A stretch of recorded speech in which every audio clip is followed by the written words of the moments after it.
ఆంధ్రప్రదేశ్ రాజకీయాల్లో ప్రస్తుతం ఆసక్తికరమైన చర్చ నడుస్తోంది.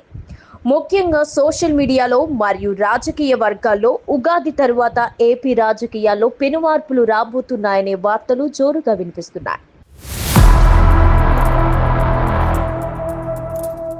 అసలు ఈ ఊహాగానాలు వాస్తవమా, అవాస్తవమా?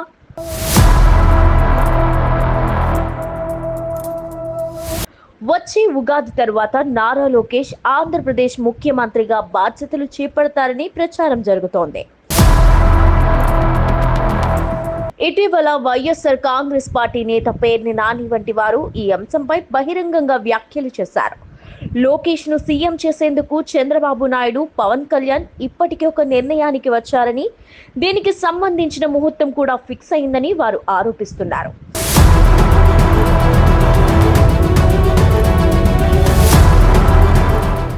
అయితే ఈ వార్తలను తెలుగుదేశం పార్టీ శ్రేణులు కొట్టిపారేస్తున్నారు.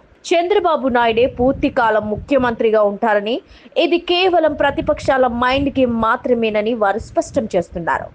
లోకేష్ రాష్ట్ర బాధ్యతలు చేపడితే చంద్రబాబు నాయుడు జాతీయ రాజకీయాల్లోకి వెళ్తారనేది మరో ప్రధాన ఊహాగానం. ఢిల్లీలోని ఎన్డీఏ ప్రభుత్వంలో చంద్రబాబు కీలక పాత్ర పోషిస్తారని, ఆయనకు కేంద్ర కేబినెట్లో కీలకమైన మంత్రి పదవి లేదా ఎన్డీఏ కన్వీనర్ బాధ్యతలు అప్పగిస్తారనే చర్చ నడుస్తోంది. రాష్ట్రానికి కావలసిన నిధులు, ప్రాజెక్టుల సాధన కోసం ఆయన కేంద్రంలో ఉండడమే మంచిదని కొందరు విశ్లేషిస్తున్నారు.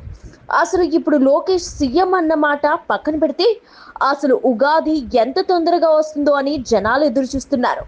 అయితే నారా లోకేష్ నిజంగానే సీఎం అవుతారా లేదా? ఈ వార్తలు ఒట్టి పుకార్లుగానే మిగులుతుందో వేచి చూడాలి.